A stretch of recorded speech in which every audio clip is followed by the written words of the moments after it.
being able to activate the heart and breathe in there and get the body out of survival and start working with it like it feels safe enough to create. Once energy makes it here, you're going to get some really good ideas. Yeah. You're going to see things you never thought of seeing. You're going to feel things you never thought you'd feel.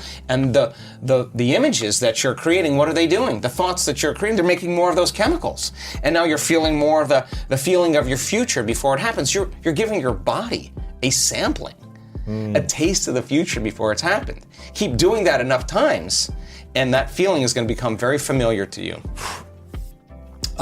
There was a researcher out of Yale University that in the 1940s that was studying electromagnetic fields around living organisms. And in the 1940s at Yale University, nobody was doing this. And he was a vitalist. He wanted to understand the unseen fields around living organisms. So he started studying eggs, all kinds of eggs. Chicken eggs, swallow eggs, reptile eggs, snake eggs, salamander eggs, there's all kinds of eggs.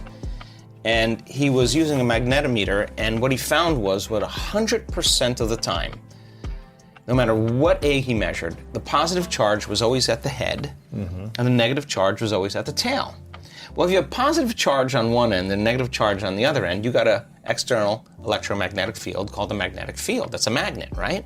What happens with human beings is every thought has a frequency. Every thought produces a chemical. So if you keep obsessing about your lack of finances, your lack of time, your lack of energy, lack, and those thoughts. I don't have this, I need this, What are the chemicals you're feeding your body? You're taking thought, it's producing a frequency, and that frequency in the form of chemistry is storing that thought emotionally right in your second center. You feel guilty, you feel unhappy. The moment you feel unhappy, then you generate more thoughts equal to that feeling, which makes more chemicals, and you keep taking energy from the brain and storing it in the body. If you react to people in your life and you feel anger, frustration, whether it's traffic, the news, whatever it is, parents, whatever, you're drawing from this field, this electromagnetic field, you're tapping that resource, and you're making chemistry out of it, and the field shrinks. So now, by doing that and living in survival, the body no longer is a magnet. So now you have very little energy in the brain. In fact, 5% of the energy is in the brain, and 95% is stored in the body. Now, the body's been conditioned emotionally. So a lot of energy in the body, very little in the brain. So we do these different meditations and these different techniques to draw that energy right up to the top of the head. Now, when this energy shakes loose and it starts to move, the sympathetic nervous system switches on. And instead of releasing energy out like you're being chased by a predator or you're having an orgasm, that same energy is going up into the brain, and the brain switches on and it goes into these very high frequencies called gamma brainwave patterns. Now the person has an arousal.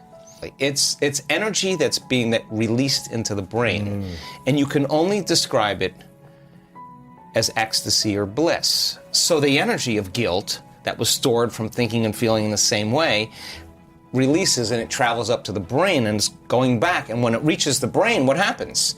You get more energy in the brain and it begins to produce that external field. So you're beginning to create a field around your body. You can imagine the future as opposed to staying in something from the past. Well, once the energy's moved, you're going to feel pretty blessed in that moment. The amazing thing is that rush of energy that's moving into the brain is changing the brain's physiology and producing that field. Now you have energy to heal.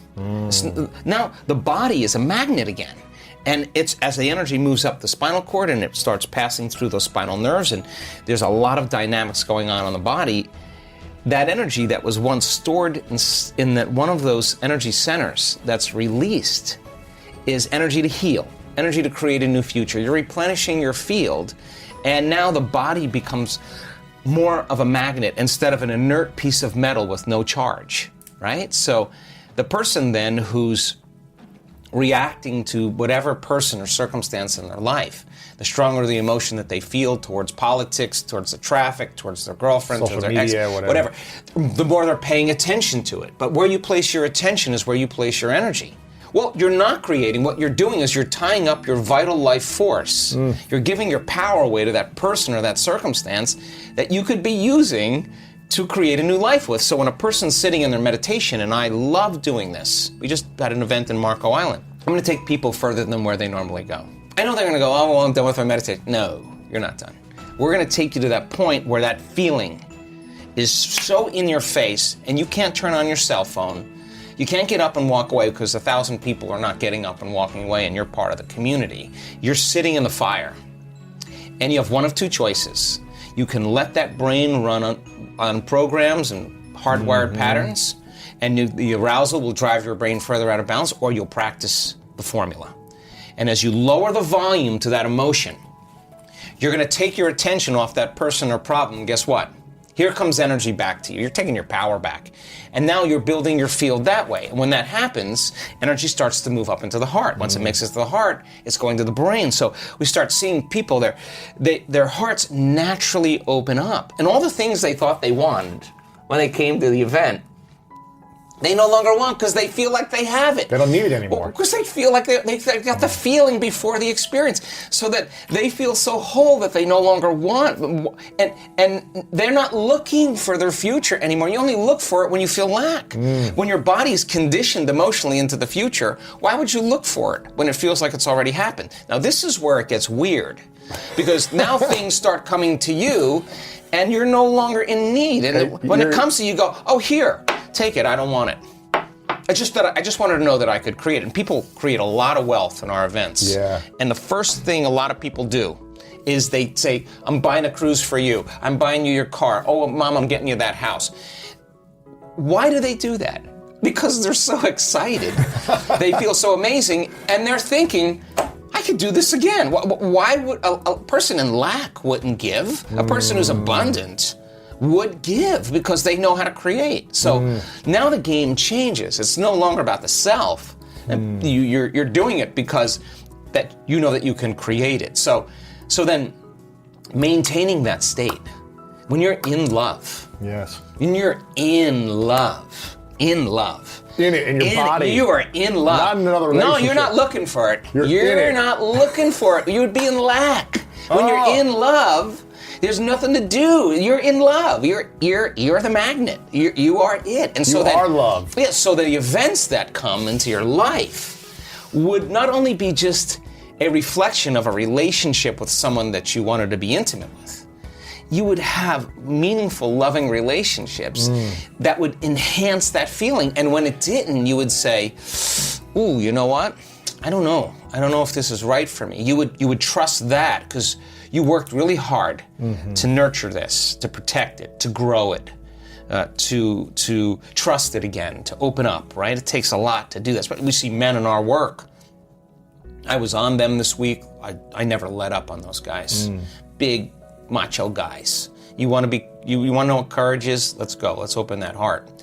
And when they start cracking open, I mean, we see people heal from colon cancer and from angina and all, just boom, there it is, there it's not. That's what's been stored all down here. Once they open this up and it moves, the body is transforming in that moment. It's the system is informing itself. Information is being restored back into the body. So when you get to that point where when you're in lack and separation, time gets really crazy because you want stuff to happen faster and it feels like it's taking forever. That's because you're in separation. When you're in love and you're connected, you don't want the moment to end. I mean, I had 3 guys over for dinner last night, all these academics. I cooked a meal and a half for these guys, took out great wine. Why? I wanted them to be so caught up in the moment that they forgot. We made a new memory. We had a great experience. And life then is about experiencing it in love. Like, I'm not going to be guilty of what I'm eating or judge what I'm eating if I've cooked a great meal. Let's eat, because the guilt is worse than whatever it is you think is bad for you. So then, when you're feeling those elevated emotions, and you're locked in love, then you see life through the lens of love, and there's compassion. Like, you could look at your greatest adversary, the person that threw you under the bus, and you've overcome yourself and you've done the work. They've stolen from you, they've tried to talk bad about you behind your back. Trashing on you, all that stuff. You'll look at them and you'll see a part of yourself that you used to be that you no longer are, and you have nothing but understanding and compassion for like, wow, I feel for that person. They're hurting. They're struggling. I used to be like that, but you're no longer that. When you're that, then they push your buttons. When you're not, you're reactive to that. Because you're equal, but when you've overcome it, why would you do that? You would see them as somebody struggling, just like you see a child who's throwing a tantrum, just like other. I react every day, but the fundamental question is, how long are you going to react? Right. So shortening the refractory period of your emotional reactions is that kind of intelligence where we're keeping ourselves out of the past. Justified, valid or not, the only person that's affecting is you. And then you have to ask yourself, is it loving to me? Well, if you can't control that emotional reaction, then you're a junkie. And you're on a bad trip, and you're overdosing. But if you know that you're overdosing, you got to get beyond your rational mind, because you'll say, why are you this way? Oh, because I should. All right, and by you doing that, is it making more of those chemicals? Yeah. Why were you doing that? To make you feel more like it's justified. So then, I excuse myself many times in one day. Because I'm in a reaction mode, let me step aside. I'll be like, are you kidding me? What did they do? And then I'll be like, oh, we're not going to make a decision in this state. So give me a minute. Oh, wow. I go, take a few breaths, get out of that state, remember my future, where I'm going. It's so much more important than the present moment. I just got to condition my body into that future. And now it takes sometimes a Herculean effort, I have to tell you. You can ask my staff. I'll be in there 15, 20, 30 minutes. Sometimes I'll say it took me an hour. But to get back to a peaceful state. In the expanse of all eternity, if I don't overcome that emotion, then I'm in my past, and that's karma, because that emotion's going to drive my behaviors and thoughts, and I'm going to be predictable. My past is going to my future's going to look a lot like my past. So if I'm soulfully on the journey, then what matters the most is being able to learn the skill of self-regulation. I really hope you loved this video and it was helpful. So please help me make it more popular by giving your thumbs up, commenting it and sharing on the social networks with your friends. And now it's time for our daily Complete the Quote challenge. If you are new to this, your job is to complete the inspiring quote we choose for you and write the correct answer in the comments below the video. If you can give us the right answer first, you're the winner of this daily challenge. In the previous video, we had a quote that belongs to Dr. Joe Dispenza. We were looking for 2 words. The quote goes like this: life is about the management of energy. Where you place your attention is where you place, and the correct answer was your energy. So, life is about the management of energy. Where you place your attention is where you place your energy. Congratulations to everyone with the correct answer, and to everyone who tried but didn't guess the answer. Today we also have the quote from Dr. Joe Dispenza. The quote goes like this: your personality is made up of how you act, how you think, and how. So we are missing for 2 words. If you know the correct answer, write it down in the comments section. Even if you're not sure what the correct answer is, try and guess, and find out the right answer in the next video. If you like this video and our challenge, give your thumbs up and share this video with your friends. Spread the word. And don't forget to subscribe and hit that bell button. By doing that, you'll get noted when my new video and new challenge is out.